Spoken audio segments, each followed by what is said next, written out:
The birthday candles were still in the wrapper on Teresa Vance's desk when they called her into the conference room. She had not told anyone at Hartwell Consulting Group that today was her birthday. She never did. It felt like the kind of thing that complicated a workday, invited attention she hadn't asked for. But someone in her department had found out, as someone always did, and there was a small white bakery box on her desk with a card tucked under the string, and the candles sitting beside it still sealed in plastic because nobody had lit them yet. Because it was only 2:09 in the afternoon, she left them there and walked down the hall toward the conference room with her phone in her pocket. 38 years old today, 6 years, 4 months, and 11 days at Hartwell Consulting Group. She would not be walking back to that desk. In the conference room, there was a woman from Human Resources whose name Teresa knew, but whose eyes were fixed on the laminate tabletop with the careful blankness of someone who has practiced not making this personal. There was a document with Teresa's name printed at the top, and there was Derek Calloway, who sat at the head of the table and explained what was happening with the specific register of a man who has explained things like this before. Measured, impersonal, dressed in the vocabulary of inevitability. His phone buzzed on the table twice during the conversation. He glanced at it both times. Derek Calloway had made this particular decision with great efficiency. He had calculated the cost, assessed the risk, and arrived at a number that told him this was the correct path forward. He had been doing this for 31 years, and the calculation had never once come out wrong. He had never once calculated everything. Ray Vance ran Vance's Automotive on Cleveland Avenue in Columbus, Ohio, and had run it for 16 years. And the shop did respectable work, 6 bays, 10 employees, a reputation for diagnostics that brought people back from the suburbs when the dealerships couldn't figure out what the noise was. He had built it from a single bay in a rented space when he was 26. In the years when building it required working until the lights out ordinance kicked in, and then working a little longer. He was 42 now, and the shop ran itself in the way that businesses run themselves when someone has spent enough years thinking about nothing else. He was at the shop on a Tuesday afternoon in March, his hands in a Silverado's engine bay, when his phone buzzed in the breast pocket of his work jacket. He was built the way men are built who spent their 20s doing physical work and their 30s doing it harder.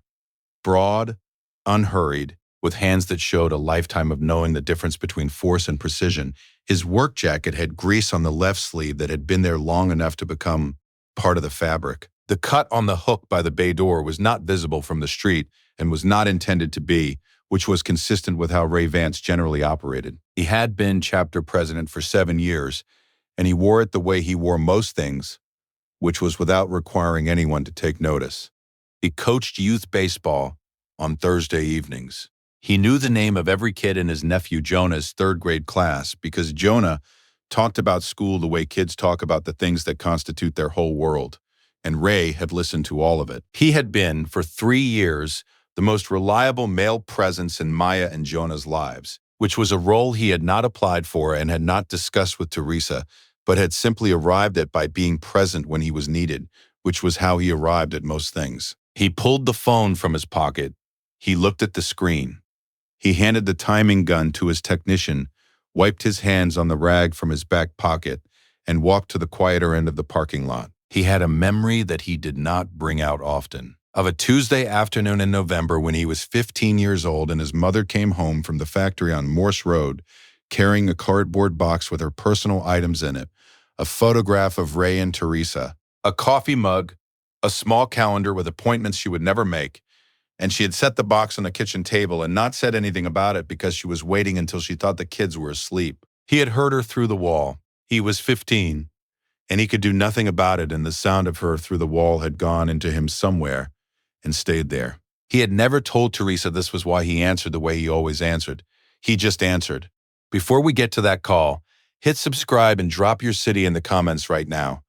People are watching this from everywhere tonight, and I want to know where you are. City and state anywhere in the world. I read every single one. Now, back to Columbus, because what Derek Calloway set into motion at 2 in the afternoon was about to come back to him, somewhere he would feel it. Teresa Vance had started at Hartwell Consulting Group 6 years ago on a Tuesday in November, at 32 years old, with a reference from someone who knew someone and a portfolio that got her in the room on her own merits once she was in it.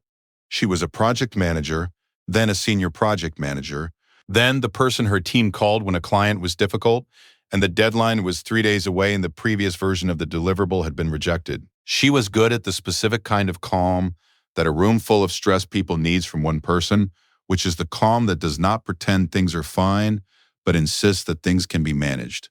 She had Maya at 30 and Jonah at 33, and her husband left when Jonah was 5 months old and Maya was 3. And the year that followed was the year that either ended you or made you into something that could not be ended, and she was still here.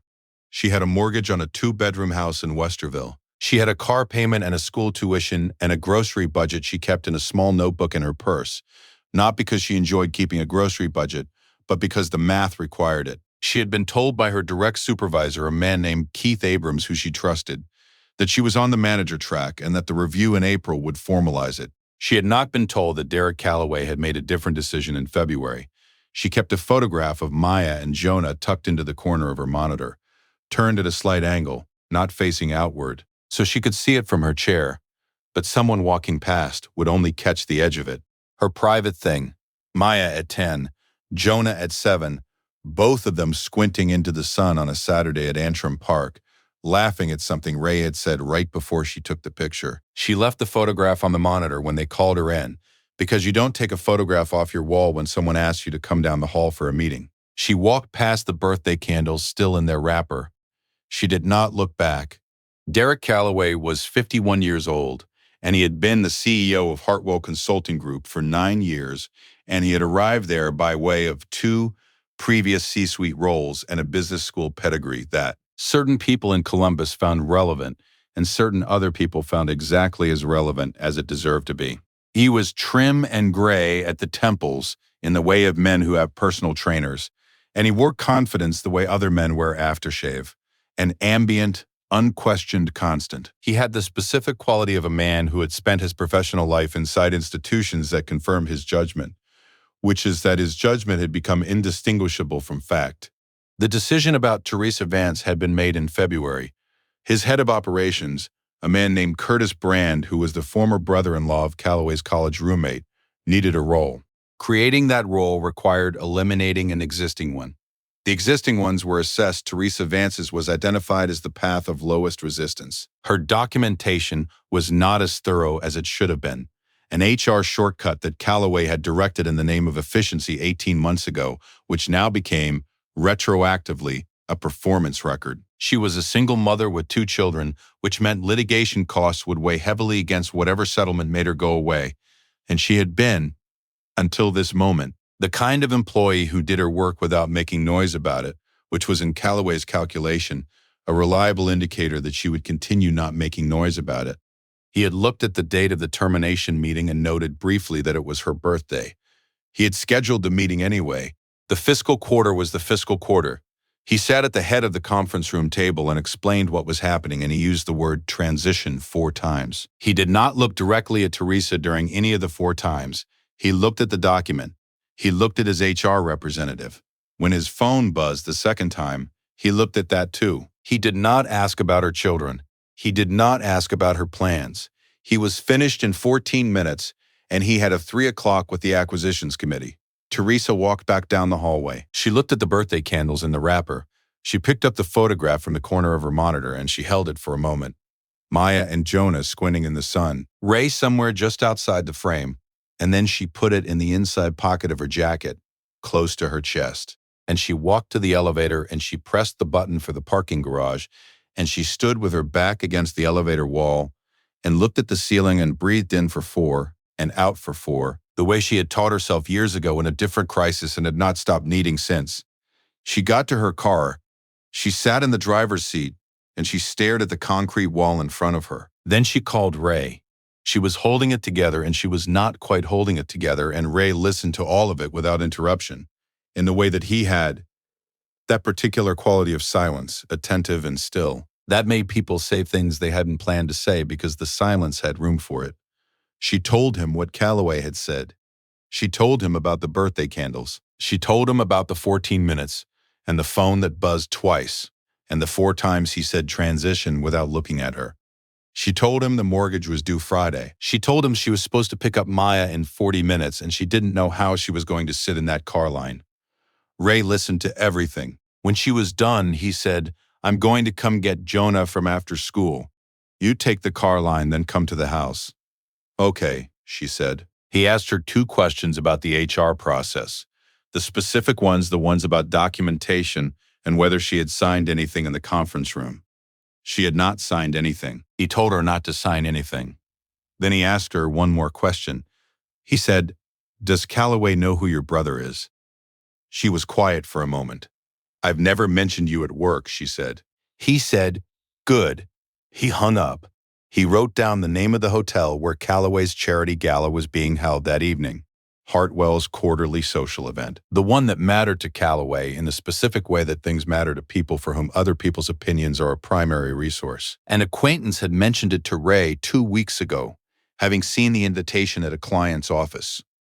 Ray had filed it the way he filed information he didn't know yet whether he would need. He started making calls. He drove to Hartwell's building first. He parked on Broad Street and walked through the lobby in his work jacket and his cut, which on a man of Ray's size and construction read a certain way to the woman behind the reception desk. Readable, legible, a clear symbol in a building full of gray suits. He walked to the desk and said very calmly and in a completely even voice that he was Teresa Vance's brother and he would like a few minutes with Mr. Calloway. The receptionist called up to the 15th floor. She listened. She said, "Mr. Calloway is in a meeting. Would you like to leave your name?" Ray gave his name. He gave his number. He said, "Tell him I'll be at the Meridian tonight." He turned and walked back through the lobby and out the glass doors to his truck. He picked Jonah up from the after-school program at 3:22 p.m. Jonah was 8 and was going through a phase of having a great deal to say about a particular video game, and Ray listened to all of it on the drive and asked the right questions, and Jonah sat in the passenger seat with his backpack on his lap and talked without stopping for 11 minutes. And Ray thought, this is the work, this is all of it. Right here. This kid in the passenger seat, talking. He dropped Jonah at his own house with his neighbor's teenager babysitting, and he drove back downtown, and he called Tommy Reese. "The Meridian," Ray said. 8 o'clock, Calloway's gala. Tommy said, "How many do you need?" Ray said, "The number." Tommy said, "Done." Engines.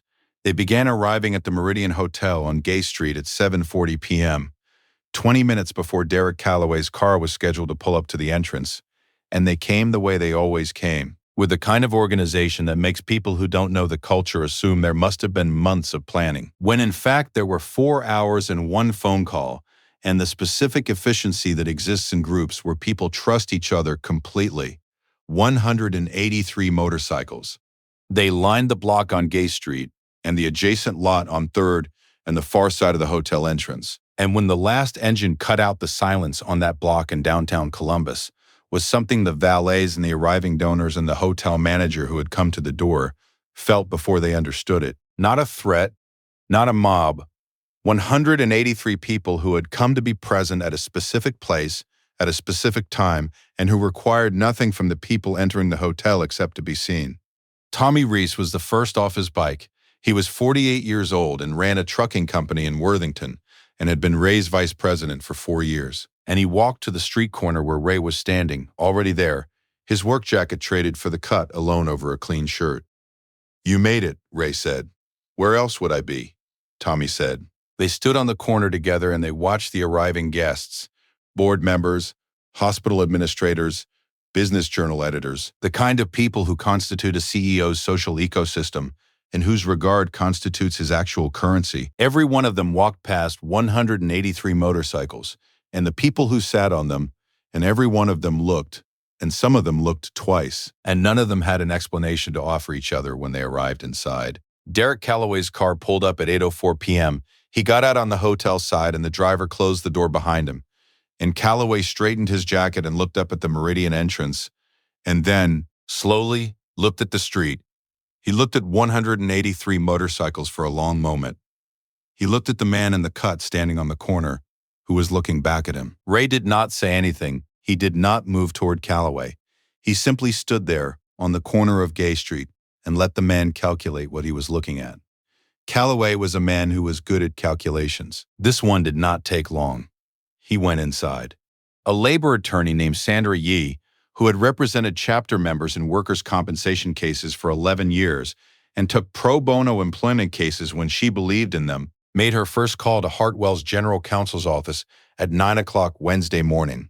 She had spent Tuesday evening reviewing the documentation that Teresa had photographed and sent her, the thin paper trail, the retroactive performance notations, the pattern of a termination built on a structure that could not withstand scrutiny. It could not withstand scrutiny. Sandra Yee had seen worse. But not much. The general counsel's office called back by noon. The negotiation that followed lasted 11 days and arrived at a figure that reflected what Sandra Yee called, in her practice, the cost of doing this wrong from the beginning. Teresa did not return to Hartwell. She did not want to. She took the settlement and she took 3 weeks to breathe, and at the end of 3 weeks she had a plan that was hers. The position that Curtis Brand had been installed in was reviewed as part of the settlement's terms. A board member who had walked past 183 motorcycles on his way to a gala and had not slept particularly well afterward requested an independent audit of the hiring decision. The audit found what it found. Derek Calloway made an announcement about new priorities in organizational transparency 6 weeks later. The announcement used the word transition. Teresa's birthday was on a Tuesday. Ray came over on Saturday with a cake from the bakery on High Street that had been making birthday cakes for their family since Ray and Teresa were children. Yellow cake with white frosting and the specific blue roses along the border that their mother had always requested. He came at 5 o'clock, which was the time they always did things, and Maya and Jonah were ready with the candles because Ray had texted Maya ahead. They sat at the kitchen table, the four of them, and Maya and Jonah made a serious and collaborative project of putting the candles on, debating placement, conducting negotiations about the correct arrangement, and then Jonah was given the lighter and executed his responsibility with immense personal satisfaction. Teresa sat in front of the cake with 38 candles and looked at the two children across the table and her brother to her right, and she thought about the Tuesday when the candles sat in their wrapper on a desk she no longer had, and she thought about what the week between then and now had required of her, and she thought about what it had produced. She thought about the photograph she had carried in her inside pocket, close to her chest, all the way down in the elevator and across the parking garage and home. She looked at the candles. She blew them out. There are men who believe that power means choosing who gets hurt and when. They are right, for a while. And then one Tuesday evening, they drive up to an event that matters to them, and they find that someone has arranged for them to understand very clearly and very quietly the dimensions of their actual situation. No threats, no confrontation, just 183 people present on a downtown street. Because someone's brother made 4 phone calls, that tends to concentrate the thinking. If this one stayed with you tonight, share it with someone who needed to hear that the math doesn't always work out the way the people with the offices think it will. Hit subscribe and type Teresa in the comments. I'll read every one.